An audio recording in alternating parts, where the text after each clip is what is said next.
Welcome, everyone. Today, we're going to talk about something that could completely transform your university applications: scientific papers.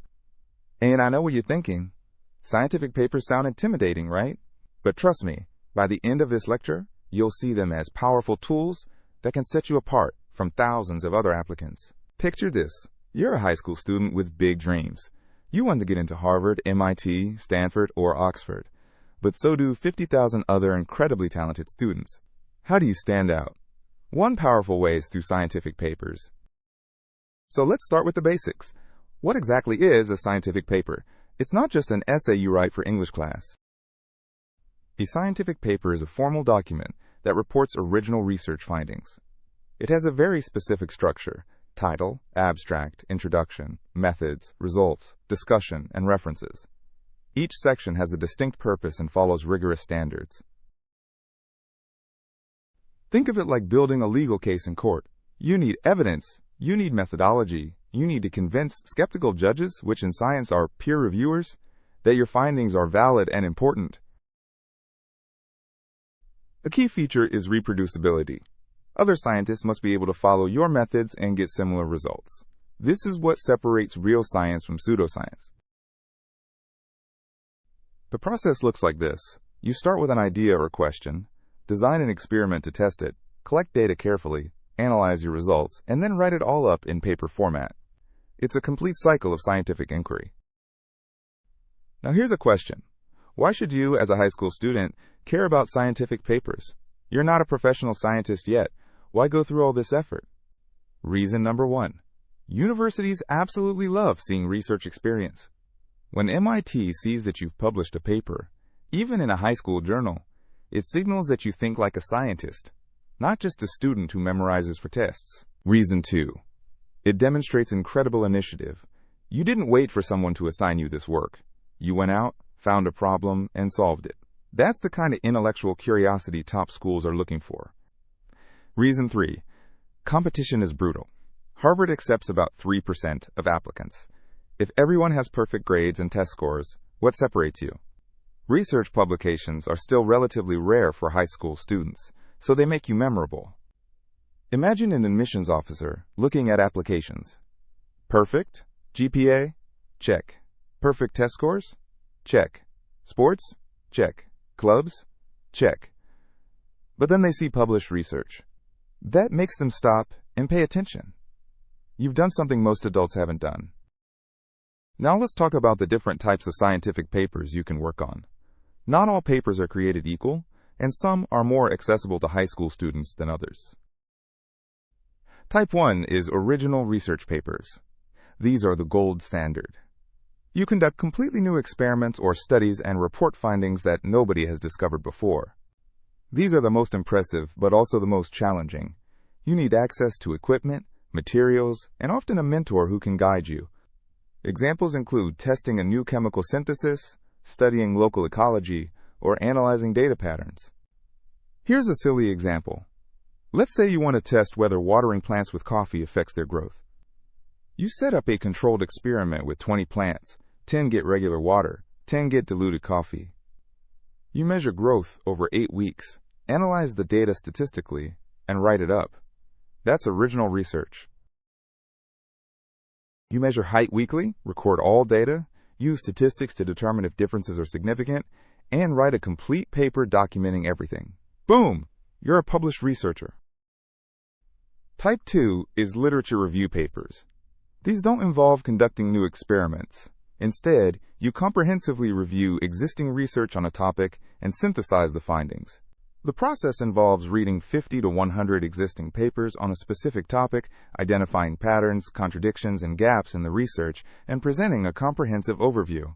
This is actually more accessible for high school students. Example: you could write a review on how machine learning is being used in medical diagnosis. You read papers on AI detecting cancer, predicting heart disease, identifying rare conditions, then write a paper summarizing current capabilities, limitations, and future directions. Type 3 is meta-analysis papers. These are like literature reviews on steroids. You statistically combine the results of multiple studies to draw stronger conclusions.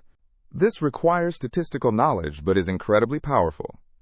For example, If 10 studies tested whether exercise improves test scores, but each study had small sample sizes, you could combine all their data mathematically to get a more definitive answer. Type 4 is case study papers. These involve detailed examination of a specific instance, event, or phenomenon. They are narrative and analytical. Example: let's say an invasive species of really aggressive squirrels takes over your local park and drives out native birds. You could document this through observations, photographs, population counts, and interviews with park rangers. Then analyze the ecological impact and propose solutions. That's a legitimate case study. Type 5 is methods papers. These describe new techniques, protocols, or approaches for conducting research. If you develop a novel way to do something, this is your format. Maybe you figure out a cheaper way to test water quality using household materials instead of expensive lab equipment. Or you develop a new coding algorithm that's more efficient. Methods papers focus on the how rather than the what of discovery. Okay, so now you understand what papers are and the different types. But here's the million-dollar question. How do you actually get a paper published? This is where strategy matters. Path 1. High school research journals. There are several journals specifically for high school students. The Journal of Emerging Investigators, published by Harvard, is excellent. The Journal of Student Research is another. These are peer-reviewed but designed for student work. These journals are more accessible because reviewers understand you're a high school student. They're still rigorous, but they're designed to mentor you through the process. And they still count as real publications on your applications. Path 2. Traditional academic journals. These are the journals professional scientists publish in. Getting published here as a high school student is extremely impressive, but also extremely difficult. You'll almost certainly need to work with a university professor or professional researcher as a mentor. The work needs to meet professional standards. But if you can pull this off, universities will be incredibly impressed. Path 3. Conference proceedings. Many scientific conferences accept student submissions.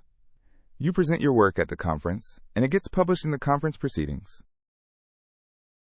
This is amazing because you get to present your work, often with a poster or short talk, network with professional scientists, and get a publication. Plus, traveling to a conference looks great on applications. Path 4. Science fair publications. Major science fairs like ISEF, Regeneron STS, and others often lead to publications. Winners frequently publish their work in collaboration with mentors. Science fairs are a natural pathway to publication. You've already done the research, collected the data, and presented it. The next logical step is writing it up as a formal paper. Okay, so you might be thinking, this all sounds great, but how do I even find a research topic? I'm just a high school student. What could I possibly research that hasn't been done before? Strategy 1. Look at your immediate environment. What problems do you see around you? Is there pollution in a local river? Are certain crops struggling? Is there a traffic pattern that could be optimized? Real research often comes from observing the world around you. Scientists don't always work on exotic topics. Sometimes the best research is investigating everyday problems that affect real people. Strategy 2. Extend what you're learning in class. Did you learn about genetic inheritance in biology? Design an experiment crossing different plant varieties. Learned about electricity in physics? Test the efficiency of different solar panel configurations. Strategy 3. Email university professors.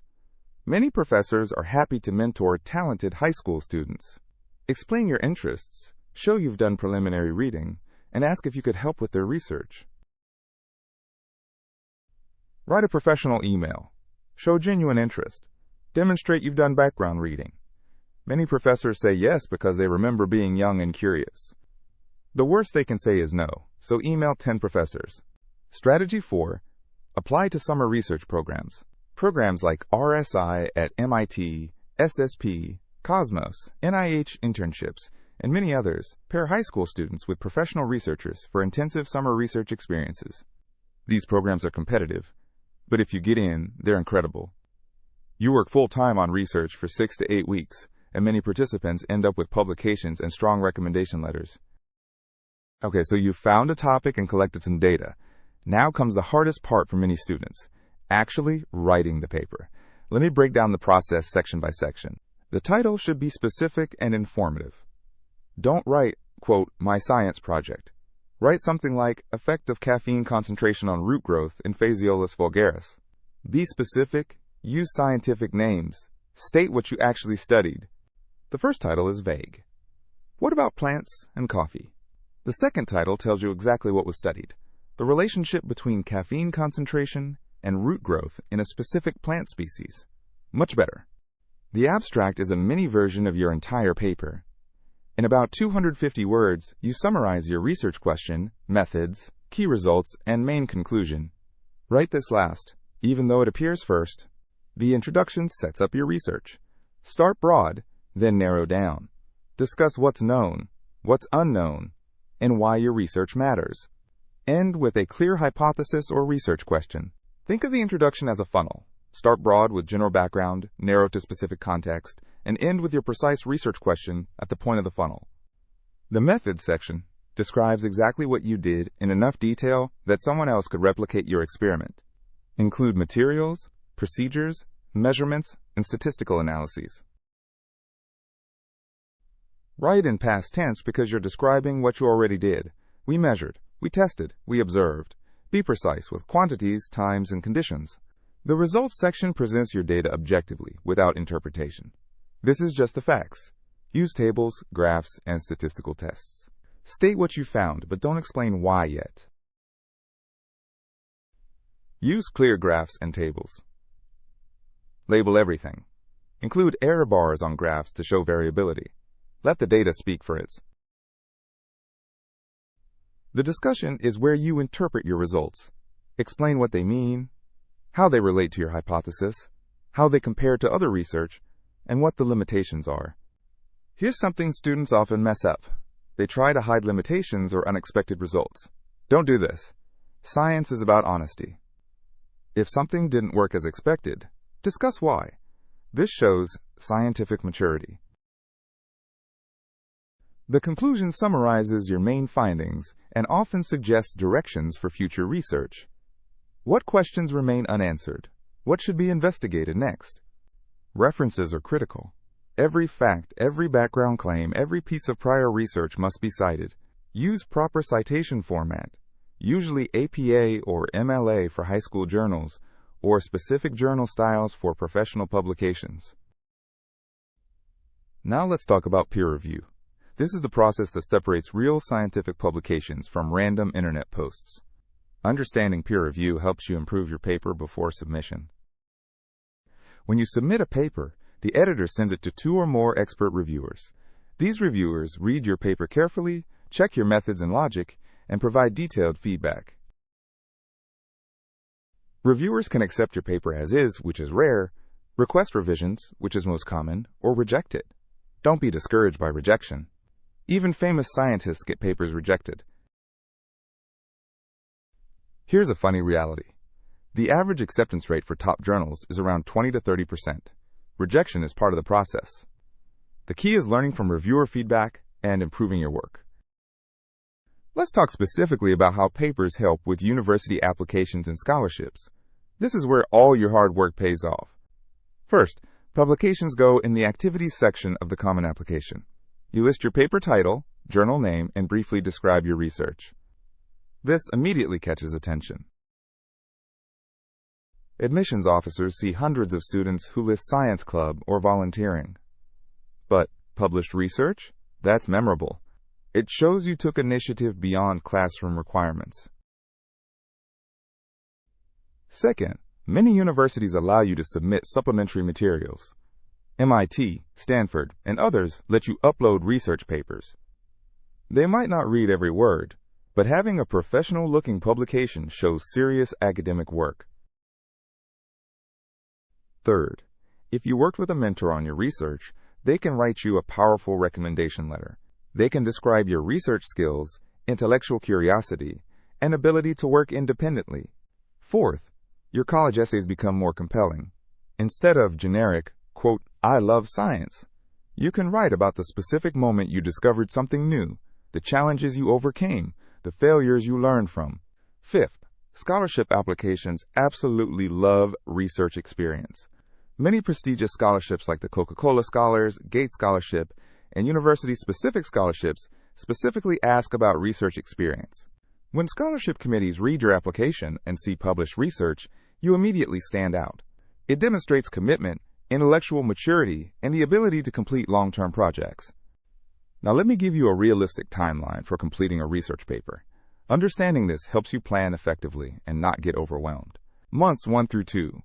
Finding your topic, doing background reading, designing your study. Months 3 through 6. Conducting research, collecting data. This is the longest phase. Months 7 through 8.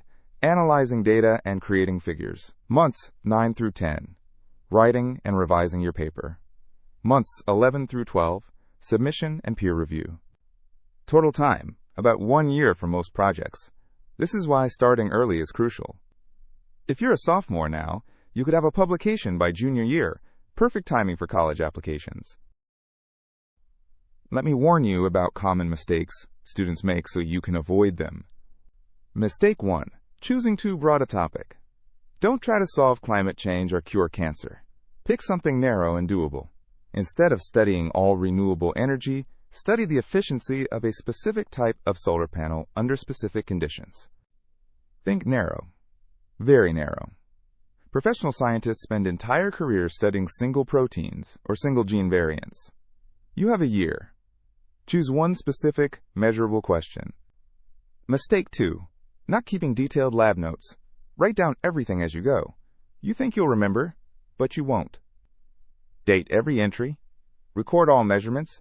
Note any deviations from your protocol. Mistake 3. Waiting until the end to start writing. Don't wait until all your research is done to start writing. Write your introduction and methods early. Update your results section as you collect data. This makes the final writing much easier. Mistake 4. Not reading enough background papers. You need to understand what's already known. Read at least 20 papers in your field before starting. This prevents you from reinventing the wheel. Mistake 5. Being afraid to ask for help. Research is collaborative. Ask teachers, professors, other students for guidance. The best scientists are those who know when to seek expertise. Let me point you to some specific resources and tools that will help you succeed. Google Scholar is your best friend for finding papers. It's free, comprehensive, and shows you how many times papers have been cited, which indicates their importance. Use reference management software like Mendeley or Zotero. These free tools help you organize papers, take notes, and automatically generate citations. They'll save you hours of frustration. Many high schools have subscriptions to databases like JSTOR or other academic resources. Ask your librarian. You might have access to thousands of papers you didn't know about. ResearchGate lets you message researchers directly. If you can't access a paper, you can request it from the author. Many scientists are happy to share their work with interested students. These 4 tools form your research toolkit. Master them early, and they'll serve you throughout your entire academic career. Let me share some inspiring success stories of high school students who published research and where it took them. Student A studied invasive plant species in her local wetland. She published in a student journal, presented at a state science fair, and got into Stanford, where she's now majoring in environmental science. Student B worked with a university lab on cancer research over 2 summers. He co-authored a paper in a professional journal, became an Intel Science Talent Search finalist, and is now at MIT studying biological engineering. Student C loved math and wrote a paper on optimization algorithms. She published in a mathematics journal for students, which led to winning a major scholarship and admission to Harvard. Notice the diversity of topics. You don't need to cure cancer. Whatever genuinely interests you can become meaningful research if you approach it rigorously. Here's the most important thing I want you to remember. Start now. Don't wait until senior year. Don't wait until you feel ready. You learn by doing. Even if your first project is small, even if it doesn't get published, you're building invaluable skills. You're learning how to think scientifically, how to solve problems, how to persist through challenges. Universities understand that the process matters as much as the outcome. They want students who take intellectual risks, who aren't afraid to try difficult things, who learn from failure. You don't need fancy equipment or a university connection to start. Some of the best research comes from simple questions investigated thoroughly. What's the pH of rainwater in your area? How do different detergents affect plant growth? How can you model traffic flow in your town? The path from idea to publication is clearer than you think. Yes, it takes work. Yes, it takes time. But it's absolutely achievable, and the rewards for your future are immense. Let me give you concrete action steps you can take this week to get started. Step 1. Write down 3 topics that genuinely interest you. They can be anything: climate, health, technology, social science, mathematics. Pick the one you're most curious about. Step 2.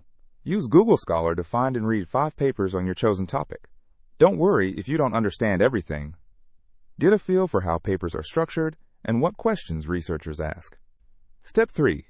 Email one teacher or professor expressing your interest in research. Ask if they know anyone working in your area of interest or if they have suggestions for getting started. Step 4. Check if your school has a research club or science journal. If not, consider starting one. Working with peers makes research more fun and productive. Step 5. Set a concrete goal with a deadline. For example, I will complete a literature review by December 1st, or I will collect all my data by March 15th. Deadlines create accountability. Remember, every famous scientist, every Nobel Prize winner, every professor at MIT or Harvard was once exactly where you are now. They started with curiosity and took that first step. Your journey starts small but grows with each step. From complete beginner to published researcher. It's not easy, but it's absolutely possible. Here's something beautiful. The research mindset you develop extends far beyond just getting published. You learn to think critically, question assumptions, design experiments, analyze data, and communicate complex ideas. These skills are valuable in any career. Whether you become a doctor, engineer, lawyer, business person, or artist, the ability to investigate problems rigorously and communicate findings clearly is invaluable. Let me leave you with some final thoughts. The world needs more young people who aren't afraid to ask questions and seek answers. Science advances through curious minds at all ages. Some important discoveries have been made by high school students. You're not too young to contribute meaningful research. Your perspective as a young person is actually valuable. You see problems differently than adults. You're not constrained by conventional thinking. You might notice something experienced researchers miss. The journey of research, even if it's challenging, teaches resilience and perseverance.